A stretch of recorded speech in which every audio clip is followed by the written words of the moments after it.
Maar wel 12 goals. Helemaal goed. Ja. Ja. En hoeveel eindigde RKC AZ eerder dit seizoen en wie scoorde? Halo coach. Antara timnas Indonesia melawan Palestina. Halo Do. Derajat.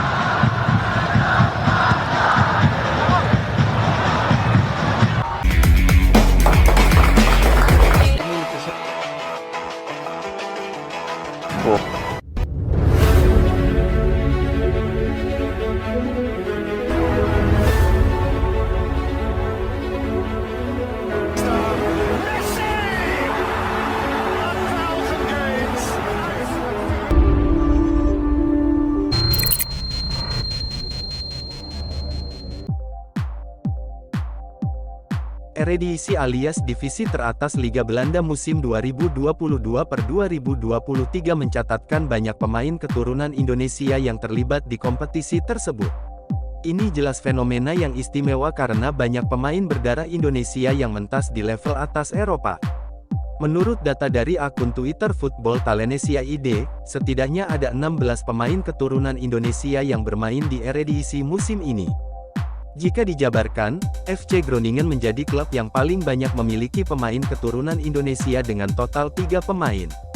Beberapa nama pemain Groningen itu sebetulnya sudah santer terdengar belakangan ini yaitu Ragnar Oratmangun dan Joey Pelupesi. Baca juga, pelatih timnas Palestina terharu Indonesia sumbang 10% penjualan tiket untuk negaranya. Kedua pemain itu sebelumnya banyak dikabarkan menjadi incaran PSSI untuk dinaturalisasi sesuai rekomendasi pelatih kepala, Shin Tae-yong yang ingin mereka memperkuat timnas Indonesia. Namun Ragnar Oratmangun dikabarkan menolaknya, sementara Joey Pelupesi yang merupakan kapten tim Groningen masih terbuka peluangnya untuk menjadi WNI. Kemudian ada klub-klub macam FC Twente, Vitesse, Utrecht, dan SC Heerenveen yang masing-masing memiliki 2 pemain keturunan Indonesia di Eredivisie 2022-23. Sementara Go Ahead Eagles, PSV, AS Alkmaar, NEC Breda, FC Volendam, SC Cambuur, FC Emmen, dan Excelsior masing-masing mempunyai 1 pemain keturunan Indonesia di musim ini. Selain Oratmangun dan Joey Pelupesi, ada juga nama Miss Hiljes juga sempat ramai diperbincangkan bakal menjadi pemain keturunan yang dinaturalisasi.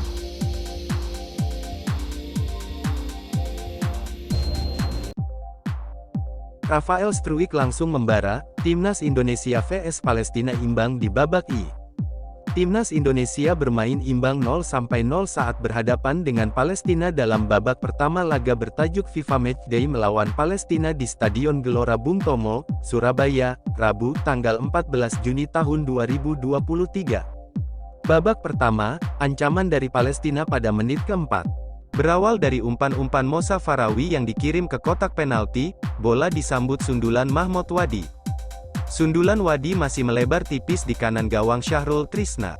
Belum ada ancaman berarti hingga menit ke-12, ancaman pertama dari Dimas Drajat pada menit ke-17. Memanfaatkan bola liar depan kotak penalti, tendangan Dimas masih terlalu pelan dan bisa diamankan kiper Rami Hamada. Pada menit ke-22 Dimas kembali mengancam gawang Palestina. Sudah berduel dengan kiper Hamda, tendangan Dimas masih menuju jangkauan kiper Palestina tersebut, peluang dari Marcelino Ferdinand di kotak penalti Palestina 31. Berawal dari umpan datar dari Rafael Struijk, bola disambut tendangan Marcelino. Namun, tendangan Marcelino belum jadi ancaman berarti bagi kiper Rami Hamada. Tidak berlangsung lama, Struijk kembali memberikan ancaman, tendangan kerasnya masih bisa dijangkau kiper Palestina, kali ini giliran Marcelino Ferdinand yang tendangannya ditangkap langsung kiper Rami Hamada.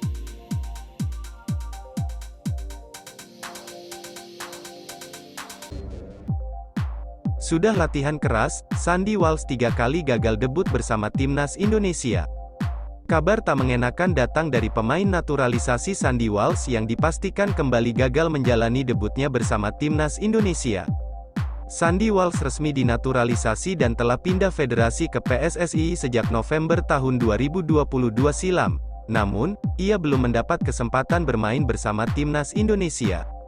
Bek KV Mechelen tersebut termasuk salah satu pemain yang dipanggil Sintayong untuk memperkuat timnas Indonesia dalam agenda FIFA Matchday Juni tahun 2023 melawan Palestina dan Argentina. Sebelum pemusatan latihan dimulai, Sandy Walsh menjalani latihan mandiri di Belgia. Lalu, ia merapat ke timnas Indonesia di awal pemusatan latihan pada tanggal 5 Juni. Namun, saat menjalani latihan di lapangan Tor, Surabaya, Jawa Timur, Rabu, 7/6, Sandy Walsh mengalami cedera. Ia pun dipastikan tak bisa bermain saat menghadapi Palestina karena harus menjalani pemulihan. Padahal Sandy Walsh begitu antusias untuk melakoni debut bersama timnas Indonesia di kampung halaman kakeknya di Surabaya. Namun takdir berkata lain. Terlepas dari itu, ini bukan kali pertama, pemain berusia 28 tahun tersebut batal menjalani debut bersama Merah Putih.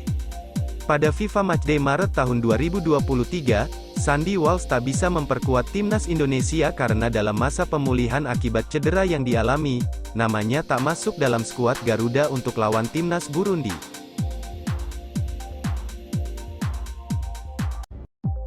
Profil Luka Evering, pemain keturunan Indonesia Belanda yang dijuluki Titisan Van Dijk.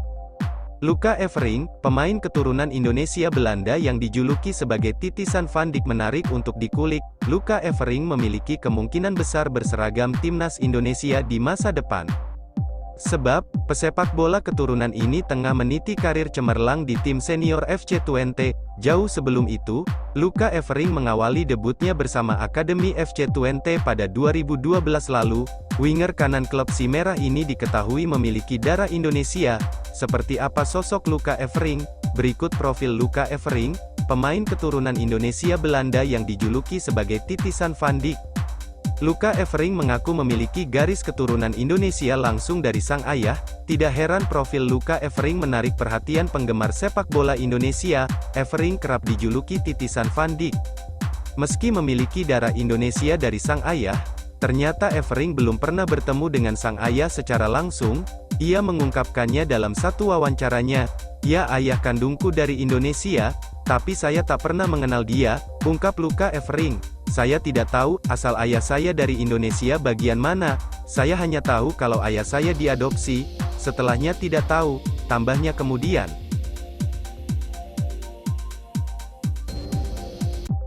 Tijani Reijenders, pemain keturunan Indonesia Oga naturalisasi, kini dipanggil timnas Belanda. PSSI sempat memberikan tawaran kepada satu pemain keturunan Indonesia yang saat ini bermain di AZ Alkmaar, Tijani Reijenders, untuk dinaturalisasi namun menolak. Kini Tijani Reijenders mendapat panggilan untuk membela timnas Belanda dan segera bergabung. Simak profil Tijani Reijenders yang pernah menolak tawaran timnas Indonesia dan sekarang berpeluang debut dengan Belanda di ajang internasional. Pelatih Belanda, Ronald Koeman, memasukkan nama gelandang AZ Alkmaar itu untuk pertandingan semifinal UEFA Nations League melawan Kroasia, pada tanggal 15 Juni tahun 2023. Ini kesempatan Tijani Reijenders mencatatkan penampilan debutnya bersama timnas senior Belanda.